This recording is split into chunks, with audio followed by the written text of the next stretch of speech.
मंजिल उन्हीं को मिलती है जिनके सपनों में जान होती है। पंख से कुछ नहीं होता, हौसलों से उड़ान होती है। Hello and welcome to startup Mantra. आपके साथ मैं हूं मानसी दवे और आप यही सोच रहे होंगे कि मानसी आज मंजिल, पंख, उड़ान, हौसलों की बात क्यों कर रही है। आज का हमारा स्टार्टअप थीम ही कुछ ऐसा है। Take a look.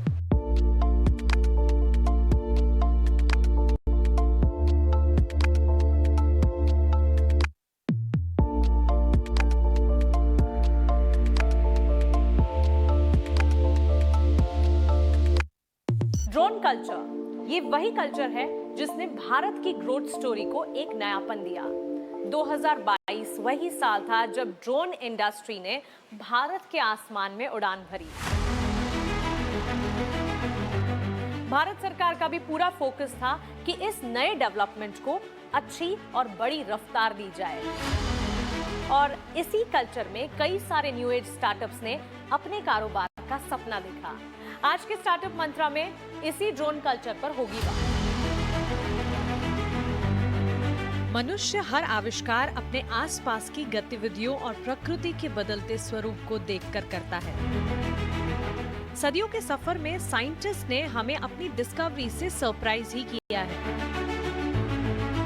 Machine as की क्रांति के बाद अब हम ऑटोमेशन रेवोल्यूशन में पहुंच चुके हैं। रोबोटिक्स टेक्नोलॉजी के उपयोग से आज के समय में power, agriculture, defence, medicinal treatment, space research, हर जगह परिवर्तन का दौर चल रहा है।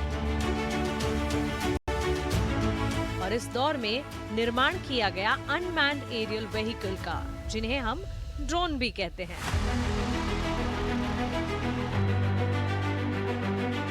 भंवरे और मक्खी की तरह हवा में मंडराने वाली इस मशीन को वायरलेस टेक्नोलॉजी के सहारे चलाया जाता है। आज की तारीख में वक्त, आकार, क्षमता और तकनीक के आधार पर ड्रोन की बड़ी रेंज मौजूद है। ड्रोन फेस्टिवल 2022 में प्रधानमंत्री नरेंद्र मोदी ने भारत में इस इंडस्ट्री के भविष्य को लेकर चर्चा की। भारत सरकार ने ड्रोन इंडस्ट्री के फ्यूचर को देखते हुए हाल में नई ड्रोन पॉलिसी की घोषणा भी की है। देश में ड्रोन का उत्पादन बढ़े, इसके लिए सरकार कई कदम उठा रही है और इसे PLI स्कीम से जोड़ने का भी लक्ष्य है। प्रधानमंत्री नरेंद्र मोदी ने अपने भाषण में देश विदेश के निवेशकों को इस सेक्टर में निवेश करने के लिए आमंत्रित भी किया। तो एक बात तो तय है कि ड्रोन सेक्टर में भारत जल्द ही अपना लोहा मनवाएगा। तो आज मैं आ पहुंची हूं एक high flying drone company idea forge की ऑफिस में, जो कि एक जानी मानी ड्रोन मैन्युफैक्चरर है और सरकार की PLI स्कीम का हिस्सा भी है। और मेरे साथ ही कंपनी के CFO विपुल जोशी। विपुल, अपना समय देने के लिए आपका बहुत शुक्रिया। It's a pleasure and you have a wonderful office. Let me start with the industry, with the development. सरकार ने भारत की ग्रोथ स्टोरी को बढ़ावा देने के लिए कई सारी इंडस्ट्रीज पर खास तौर से ध्यान दिया है और ड्रोन इंडस्ट्री ने भी एक जबरदस्त टेक ऑफ किया है। सो can we say, Vipul, sky is the limit for us? Mansi, yes, I can say the sky is the limit now. पर ड्रोन इंडस्ट्री ने जो पिछले 2 सालों में जो परिवर्तन देखा है, वैसा आई थिंक बहुत कम इंडस्ट्रीज के साथ इतने कम समय के अंदर जिस परिवर्तन के थ्रू इंडस्ट्री पूरी गुजरी है, हुआ है। और जो परिवर्तन आया है वो इसलिए आया है क्योंकि जो उपयोग हैं ड्रोन्स के, वो इस कदर बदल गए हैं। जहाँ की शुरुआत पहले हुई थी, वो जो केवल सिक्योरिटी और सर्वेलेंस के बारे में बात होती थी ड्रोन के लिए, अब वो एग्रीकल्चर, मैपिंग, लॉजिस्टिक्स, हर तरह के यूज केस के लिए आज ड्रोन उपयोग में लाया जा रहा है या प्रशिक्षण में लाया जा रहा है। तो उसका जो परिवर्तन आया है, उसके और उसके बाद जो सहायता गवर्नमेंट से मिल रही है, उससे जो सरकार ने जो मापदंड सोचे हैं कि जहाँ से हम उसकी सुरक्षा चाहे हम सोच रहे हों, चाहे हम इस तरह से देख रहे हों कि नहीं ड्रोन को हम अपने किस उपयोग में ला सकते हैं, चाहे वो सड़क के प्रयोजन में हो, चाहे आपके एग्रीकल्चर के उत्पादन में किस तरह से उसका उपयोग बढ़ाया जा सकता है। तो ये जो सारी परियोजनाएं और जो एप्लीकेशन का इम्प्लीमेंटेशन आज देखा जा रहा है, उस वजह से इंडस्ट्री के अंदर एक ट्रेमेंडस ग्रोथ की अपॉर्चुनिटी स्टैब्लिश होती है। एब्सोल्युटली। और ड्रोन इंडस्ट्री ने जिस तरह से तरक्की की नई उड़ान देखी है, किसी भी सेगमेंट की अगर हम बात करें, and drone has a space for it, B it agriculture segment, B it industrial appliances, even defence, किस तरह की तरक्की हमने देखी है, क्योंकि सेगमेंट वाइज जहां आप बात कर रहे हैं, back then what was the situation और अब कौन से सेगमेंट्स हैं जहां पर ड्रोन इंडस्ट्री ने एक अपॉर्चुनिटी बिल्ड कर ली है?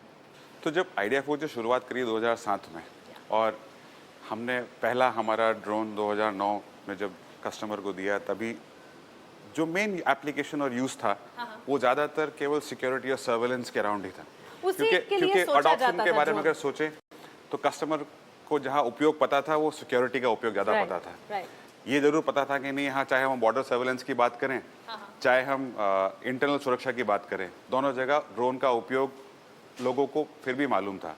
उसके बाद जो आज हम देख रहे हैं, जब से हमारा पैंडेमिक का दौर गुजरा है और स्वामित्व योजना जब से लॉन्च हुई है, तब से ड्रोन का एप्लीकेशन एक्सपैंड हो गया है। Right। तो surveillance is not the only area, but Correct। Now the mapping use case is tremendously expanding. And आप देखेंगे तो एग्री यूज केस या आपका जो एसेट मॉनिटरिंग जिसे बोलते हैं, Yes। उसके अंदर एप्लीकेशंस का एक्सपेंशन हो रहा है, तो वहाँ ग्रोथ देखी जा रही है। क्योंकि आज आप देखेंगे तो चाहे आपके पास विंड मिल्स होंगे बिल्कुल। या टेलीफोन टावर्स हैं, चाहे आप जिस तरह से सड़क निर्माण के अंदर अपन इन्वेस्ट कर रहे हैं, उसके अंतर्गत जो प्रोग्रेस मॉनिटरिंग जिसे बोलते हैं जी। कि किस तरह से सड़कों का निर्माण किस प्रगति से हो रहा है, उसके अंदर ड्रोन का एप्लीकेशन यूज होना, तो ये जो सारे जो नए यूज केसेस आए हैं और स्वामित्व योजना का जो एक्सपेंशन है, 6 लाख विलेज को कवर करना, जी। जो अगले 2-3 सालों के अंदर सरकार की जो योजना है उसके अंतर्गत, और जिसमें आइडिया फोर्ज का इतना महत्वपूर्ण कंट्रीब्यूशन है, बिल्कुल। तो आज उसको देखते हुए हम 2007 से अगर आज की बात करें तो तब हमें ये एक्सप्लेन करना पड़ता था कि ड्रोन के यूज क्या है, एग्जैक्टली। ड्रोन है क्या, बिल्कुल। बनाते क्या हैं। हाँ। और आज जब है तब ये है कि नहीं, ड्रोन कहाँ कहाँ नहीं यूज हो सकते हैं। यस। हर कोई उसके यूज केस को, हर कोई उसके नए मापदंड को समझने की कोशिश कर रहा दैट्स है। Absolutely right. तो क्लियरली जो तस्वीर तब थी, वहाँ से लेकर अब तक जो सिनेरियो हैं बदले हैं, जैसे कि आप कह रहे हैं, पहले शायद ड्रोन या एक ऐसी सिचुएशन भी थी जबकि एक रिस्क को भी ऐड किया जाता था जब ड्रोन की बात करें, लेकिन अब ऐसा नहीं रहा। लाइक यू सेड, कई सारे इंडस्ट्रीज हैं, कौन सी इंडस्ट्री नहीं है जहाँ पर ड्रोन का इस्तेमाल और सही इस्तेमाल नहीं हो सकता। लेकिन सरकार का एक बड़ा फोकस रहा, इनफैक्ट सरकार न्यू एज टेक्नोलॉजी या नई तरीके के जो भी सिस्टम्स हैं उनको किस तरह से भारत की ग्रोथ में एक एंट्री पॉइंट दे सकती है, इस पर खास फोकस कर रही है और इसमें ड्रोन भी शामिल रहा। पीएलआई स्कीम का हिस्सा बनकर कैसा लगा और सरकार की तरफ से किस तरह का सपोर्ट आपने ड्यूरिंग दिस फेज देखा? तो शुरुआत की जब बात करूं तो जब ये समझाना ही मुश्किल होता था कि आप करना क्या चाह रहे हैं जी। जब आप किसी के पास जाते हैं तो परमिशन कैसे लेनी है, उड़ाएंगे कहाँ पे, टेस्ट कहाँ करेंगे, जब आपके पास गुणवत्ता के कोई मापदंड नहीं है, हाँ। तो शुरुआत वहाँ से की गई। जब आपको ये नहीं पता है कि कंपोनेंट कहाँ से खरीदे जाएंगे, लोग कहाँ से हायर होंगे, क्योंकि उस तरह के स्पेशलाइजेशन और स्किल सेट अवेलेबल नहीं थे।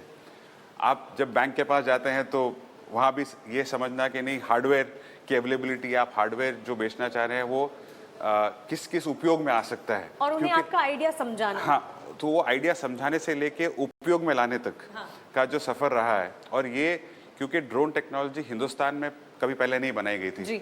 आइडिया फोर्ज शुरुआत से जब रहा है 2008-9 की अगर मैं बात करूं, एंड हमने जब वर्ल्ड स्मॉलेस्ट ऑटो पायलट 2009 में बनाया गया, तो हमारे जो प्रमोटर हैं आशीष भट्ट, उन्हें उसके लिए अवार्ड भी मिला।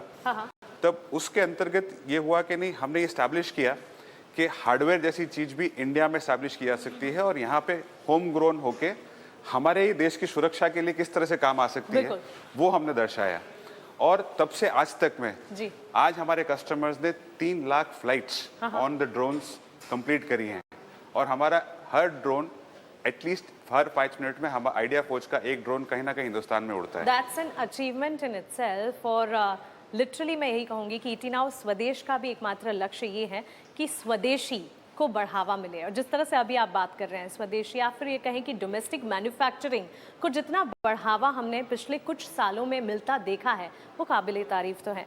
लेकिन जहाँ ड्रोन्स की आपने बात की, अलग अलग तरीके की ड्रोन्स की आपने बात की, 2009 में जब शुरुआत हो रही थी, ये एक नई टेक्नोलॉजी थी जिसे लोगों के जहन में डालना काफ़ी मुश्किल था। किस तरह की technology development during the phase देखने को मिली और आज की तारीख में किस तरह के ड्रोन्स हैं, किस तरह के प्रोडक्ट्स हैं आपके पास? सबसे छोटे से छोटा ड्रोन और सबसे बड़े से बड़े ड्रोन की बात करें तो टेक्नोलॉजिकल डेवलपमेंट का चैलेंज तो एक पूरी हिस्ट्री रही है। राइट। शायद समय कम पड़े समझाने के लिए कि क्या क्या चुनौतियों का सामना करना पड़ा उस टेक्नोलॉजी डेवलपमेंट को साक्षर करने के लिए, क्योंकि जिस भी टेक्नोलॉजी को का बेस ही अगर कहीं पे नहीं हो तो उसके कंपोनेंट को ढूंढना, उसको सही मापदंड से क्वालिफाई करना और जाके कस्टमर के हाथ में उसे निरंतर यूटिलाइजेशन में लेके आना, बिल्कुल, उसका जो समय और उसके पीछे जो सारी डेवलपमेंट एफर्ट रही है, उसके लिए हमें चाहे ट्रेनिंग का उपयोग लेना पड़ा हो ताकि हम अपने इंजीनियर्स को सिखा सकें, इस तरह के स्पेसिफिक डेवलपमेंट जो हमें कंपोनेंट मैन्युफैक्चरर के साथ मिलके करने पड़े, क्योंकि अगर शुरुआत में 2009 वगैरह की बात करूं तो तब जो ड्रोन की स्मॉल साइज मोटर मैन्युफैक्चरिंग थी वैसी बनाने वाली कंपनी भी बहुत ज़्यादा नहीं थी। ओके। उस और मतलब छोटी ड्रोन साइज बनाने वाली कंपनीज भी नहीं, बहुत कुछ नहीं थी कंपनी की। उसके लिए भी हमें बहुत एफर्ट लगा के लोगों के साथ काम करके उस तरह के कंपोनेंट को, और आज जिस तरह से सॉफ्टवेयर का डेवलपमेंट वगैरह एंड उससे जो ऑटोनॉमी और रिलायबिलिटी में जो चेंज आया है, जिस तरह से पहले ड्रोन का जो यूज होता था, आज जितना रिलायबल ड्रोन है उसमें सी चेंज है, बिकॉज और सॉफ्टवेयर का जिस तरह से डेवलपमेंट हुआ है जहां यूजर को डिसीजन लेने की जरूरत नहीं पड़ती कि ड्रोन कैसे उड़ेगा, और अपने आप ड्रोन खुद डिसीजन ले रहा है to fly, to see what is on the ground, and then उससे से जो सिग्नल आपको मिल रहे हैं, और उसमें ही हमारा एक फीचर जो हमने डेवलप किया कुछ टाइम समय पहले, जिसे हम कहते हैं ब्लू फायर लाइव, तो उससे आप दुनिया में कहीं बैठे भी अपना वो वीडियो जो ड्रोन दर्शा रहा है आपको उसको देख सकते हैं, वहां से कैमरा कंट्रोल कर सकते हैं। तो ये जो सारा टेक्नोलॉजी का डेवलपमेंट आया है, ये तकनीक में चेंज के कारण आया है। ड्रोन की डिप्लॉयमेंट, ड्रोन के अंदर सारे जितने भी यूसेज की एप्लीकेशन का एनहांसमेंट जो हुआ है, उसके अंतर्गत जितने भी बदलाव आए, उससे इस टेक्नोलॉजी को हेल्प मिली है। एंड आप ये देखेंगे तो जब पहले शुरुआत हुई थी तब कार्बन फाइबर, केवलार, जिस तरह के जो कंपोजिट मटेरियल होते हैं, इसकी बहुत usage apart from sports car या किसी बहुत ही स्पेसिफिक एप्लीकेशन के अलावा नहीं होती थी। आज ड्रोन के उस एप्लीकेशन चेंज से या ड्रोन के जितना भी पेनिट्रेशन हुआ है उसकी वजह से आज ये सारे कंपोनेंट अब हिंदुस्तान में बनने, हिंदुस्तान में अप्लाई का जो चेंज आ रहा है वो बहुत बड़ा चेंज है। और मेक इन इंडिया, चाहे आत्मनिर्भर भारत, बिल्कुल कि हम कहेंगे हम उसका हिस्सा तब से रहे जब ये शब्द यहाँ इस्तेमाल भी नहीं होते थे, जब लोग इसे समझते तक नहीं थे। तो ये एक बहुत बड़ा चैलेंज भी था उस समय ऐसे सेगमेंट में उतरना जिसमें लोगों की नॉलेज नहीं है, लोगों की समझ नहीं है और शायद भरोसा भी नहीं है, लेकिन वहाँ से लेकर यहाँ तक का सफ़र काफ़ी बेहतरीन रहा। विपुल, अब बात करते हैं आइडिया फोर्ज के प्रोडक्ट स्पेसिफिकेशंस की। In terms of endurance, idea forge के प्रोडक्ट्स कितने स्ट्रॉन्ग हैं और हमारे ड्रोन्स किस तरह के एप्लीकेशंस में डिप्लॉयड हैं? हमारे पास वेरियस एप्लीकेशंस जो आज हैं वो डिफेंस की सर्वेलेंस एंड मॉनिटरिंग के लिए हैं, और मैपिंग के ड्रोन्स हैं। तो जिस तरह से मैं आपको स्वामित्व योजना के बारे में बता रहा था, तो आइडिया फोर्ज के काफ़ी ड्रोन्स का एप्लीकेशंस आज स्वामित्व योजना की डिप्लॉयमेंट में आ रहा है, जहाँ पे हम प्रॉपर्टी कार्ड्स वगैरह इशू कर रहे हैं। जहाँ तक कि मैं ड्रोन्स की वैरायटी के बारे में बात करूँ तो 25 minutes of endurance to 2 hours of endurance is the capabilities of our drones, and we can fly in the plain lands to the high altitudes of Leh and Ladakh of upwards of 4,000 meters is the capability of the drones of Idea Forge. So from a smaller version to the large and the largest version is what the strength is. Absolutely.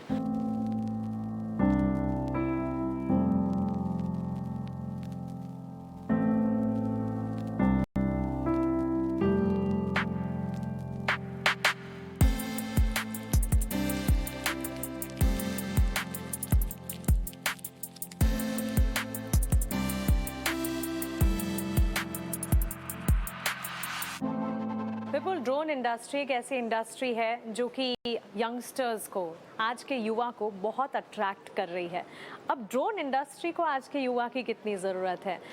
Employment generation की अगर बात करें, किस तरह के engineers, किस तरह की वर्कफोर्स हैं जो कि आपकी इंडस्ट्री देखती है, आपकी इंडस्ट्री एज एन अपॉर्चुनिटी उनके लिए डेवलप कर सकती है? तो जैसे जो भी इंडस्ट्री प्रगति के तौर पे है, उस इंडस्ट्री को अगर हम देखें तो उनके ऊपर चाहे वो कंपोनेंट के एस्टैब्लिशमेंट से देखें कि जहाँ कंपोनेंट बनाने वाले लोगों की ज़रूरत है, या मैं अगर ड्रोन के उससे बोलूँ तो ड्रोन को जो उड़ाने के इंजीनियर लोग हैं, या उसको और इंटेलिजेंट बनाने के लिए जिस तरह की सहायता की ज़रूरत है, ठीक है। तो उसमें जिस तरह के इंजीनियर्स की जो लागत आज हमें समझ आती है कि आने वाले कुछ समय के अंदर, चाहे उन्हें हम कंप्यूटर विजन के तौर पे बोलें, चाहे हम हार्डवेयर इंजीनियर, डिज़ाइन इंजीनियर्स बोलें, तो अगर आपने किसी भी टेक्निकल इंडस्ट्री को अगर फॉलो करें तो हम ये देखना चाहेंगे कि उसमें जो डिज़ाइन का एवोल्यूशन भी हुआ है, Perfect. चाहे वो एक पहले जिस तरह से ड्रोन दिखते थे, आज वो फोल्डिंग आर्म्स, आज जितने लाइटर हम उनको कर सकते हैं, उस तरह की जो टेक्नोलॉजिकल एडवांसमेंट हो रही है, उसमें जिस तरह का हमें निवेश चाहिए, Yes. उसके लिए इंजीनियरिंग टैलेंट की रिक्वायरमेंट है। ठीक है। एंड डिप्लॉयमेंट के लिए जितना भी सरकार के लिए जो आज योजनाएं आ रही हैं, चाहे हम वापस अगर स्वामित्व योजना पे जाएं, अगर मुझे 6 लाख विलेज कवर करने हैं, तो उतने ही मुझे ड्रोन उड़ाने वाले लोग भी चाहिए। बिल्कुल। हाँ, तो इस तरह के सारे जो स्किल सेट है, वो हमें आगे जाते हुए चाहे आज के करंट उपयोग में भी हमें Okay. लाए जाएंगे। और हमें ये भी समझ आना चाहिए कि नहीं, जिस तरह की कंपोनेंट इंजीनियरिंग की जो आवश्यकता है, जिस तरह से मैं आपको पहले बता रहा था कि कंपोजिट मैन्युफैक्चरिंग जैसे थी, जी। जो इंडिया में इतनी प्रचलित नहीं हुई है, at least for the application which are as small as the drones, Yeah. तो उसके अंदर फर्दर एडवांसमेंट, तो उसके जो स्किल सेट हैं, उसकी रिक्वायरमेंट आज यंगस्टर्स के लिए एक बहुत बड़ा अपॉर्चुनिटी है, बिल्कुल। चाहे एज एन एंटरप्रेन्योर या to look forward to working participating with industry as a supporting team member. Okay, so ये मैसेज देना सही होगा विपुल, that drone industry has a lot to offer to the youngsters of today. Absolutely. All right, so the next question, drone industry ने अब तक तो इतनी तरक्की देखी है in this years, लेकिन आने वाले सालों के लिए इस इंडस्ट्री के लिए किस तरह की अपॉर्चुनिटीज़ डेवलप होती है आप देख रहे हैं, फॉरवर्ड लुकिंग अप्रोच क्या है, पर्टिकुलरली अगर इस इंडस्ट्री की बात करें, किस तरह का डेवलपमेंट जो पिछले सालों में हमने देखा है उससे ज़्यादा आगे आने वाले सालों में दिखेगा? तो अगर ड्रोन इंडस्ट्री की को हम विजुअलाइज करें पिछले 10 सालों में, तो अभी तक तो हमने केवल सरफेस को स्क्रैच किया है। ओके। क्योंकि एज एप्लीकेशन के अंदर हमने केवल सिक्योरिटी के अंदर एक डेप्थ पाई है। या मैपिंग यूज केस के अंदर केवल एक सर्टेन लेवल ऑफ यूसेज आज शुरू हुआ है। Correct. पर अगर आप लार्ज स्केल मैपिंग की बात करें, या हम लार्ज स्केल प्रोजेक्ट्स की बात करें, चाहे वो मैन्युफैक्चरिंग का प्लांट बन रहा हो, या हम दूसरी जो योजनाएं हैं जो जिसके अंतर्गत आपको मैपिंग की एक्सपेंसिव माइनिंग की बात करें, तो उसके अंदर आज एप्लीकेशन ऑफ ड्रोन यूज अब शुरू होगा। बिल्कुल। एग्रीकल्चर में तो अभी भी एक इट्स रिसर्च लेवल, एंड उसके बाद अगर हम देखें तो logistics will become another area, क्योंकि आप देखें किस तरह का समय हम बर्बाद कर रहे हैं सड़क पे सामान पहुंचाने के लिए, क्योंकि इतना ट्रैफिक, सड़कों का जो इंफ्रास्ट्रक्चर है उसको अगर हम एयर में ले जाएं, तो डिलीवरी टाइमलाइन देखें या डिलीवरी की एक्यूरेसी देखें, और उसकी वजह से जो इंफ्रास्ट्रक्चर पे लोड है उसको हम कितना कम कर सकते हैं ड्रोन के थ्रू। ये सारा फ्यूचर जो है अभी तक हमने केवल इमेजिन किया है, पर हमने उसे एक्चुअली ट्रूली लिव भी करना है। बिल्कुल, यू आर एब्सोल्युटली राइट जी। और बाकी आगे जाते हुए जिस तरह से आप देख रहे होंगे कि दुनिया में जिस तरह का research on flying people with an autonomous vehicle, I think जो एक इमीडिएट इवेंचुअलिटी है, क्योंकि हम कितना भी रोड इंफ्रास्ट्रक्चर बनाएंगे, ultimately we'll max out, that's right. It is evident that we will take people in the air to transport. So no, you're right, and actually इसका catch ही ये है कि प्रॉब्लम कहाँ है, लूप होल कहाँ है, वो निकालें, और उसके बाद उस लूप होल को किस तरह से हम ड्रोन्स की मदद से ठीक है। Like you just did talk about agriculture, जहाँ पर इनिशियल स्टेज में हम यहाँ पर और डेवलपमेंट क्या हो सकता है कि और हमें रिसर्च करने की ज़रूरत है। लॉजिस्टिकली अगर आप देखें तो डिफेंस इंडस्ट्री के अंदर भी हम कितना सरकार का पैसा जो जाता है केवल एक सामान को पहुंचाने, specially in difficult terrains, correct, आज उसको समझना, उसकी एप्लीकेशन को अंडरस्टैंड करके एक ड्रोन जैसे प्रोडक्ट को बना के वहाँ पे डिप्लॉय करने में जो सुविधा उपलब्ध होगी हमारे जवानों के लिए, उसका आप इमेजिन नहीं कर सकते। That's right. तो वो कह सकते हैं ना कि छोटा पैकेट बड़ा धमाका, और अब तो बहुत बड़ा धमाका होने के लिए तैयार है ड्रोन इंडस्ट्री। हमने इतनी ड्रोन की बात कर ली, ड्रोन इंडस्ट्री पर हमने इतनी सारी डिटेलिंग समझी, लेकिन ड्रोन की manufacturing, take me to the production facility. चलिए मानसी, मैं आपको मैन्युफैक्चरिंग फैसिलिटी का दौर कराता हूँ।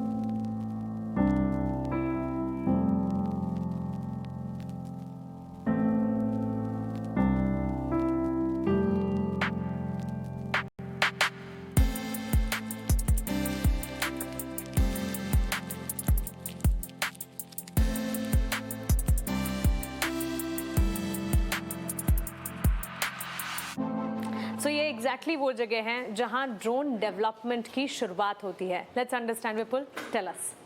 सो मानसी, जैसे मैंने बताया कि आइडिया फोर्ज का जेनेसिस जो रहा है वो टेक्निकल डेवलपमेंट और उसको बढ़ावा देने के लिए ही रहा है. हमने जितनी मेहनत हमारे हार्डवेयर और सॉफ्टवेयर को डेवलप करने में, क्योंकि जब हमने शुरुआत करी तब यहाँ पे कोई नहीं था जो इस तरह की प्रोडक्ट को बनाने या उसकी समझ भी रखता था. Right. तो Idea Forge has spent and invested significantly behind the development of these drones. Correct. And this is a small facility of ours, which actually is for product development, Okay. where we design and develop the drones.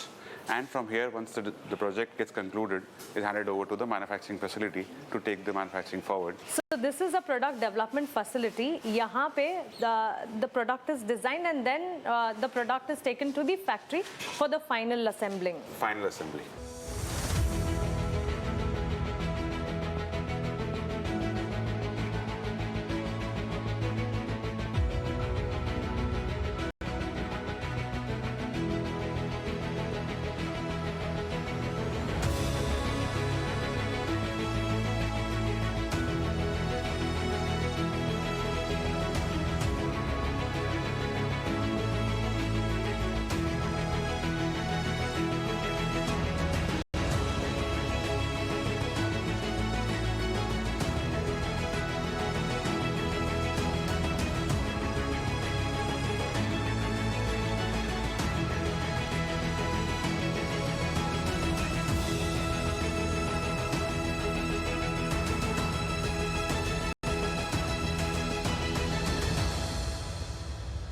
Your wings already exist. All you have to do is to fly high. वो कहते हैं ना, पंख तो आपके पास है ही, बस ज़रूरत है तो उड़ान भरने की. ऋषि द्रोणाचार्य के इस देश में ड्रोन इंडस्ट्री ने एक नई उड़ान ली है. उम्मीद करते हैं कि ये उड़ान एक नया आयाम भी छुए.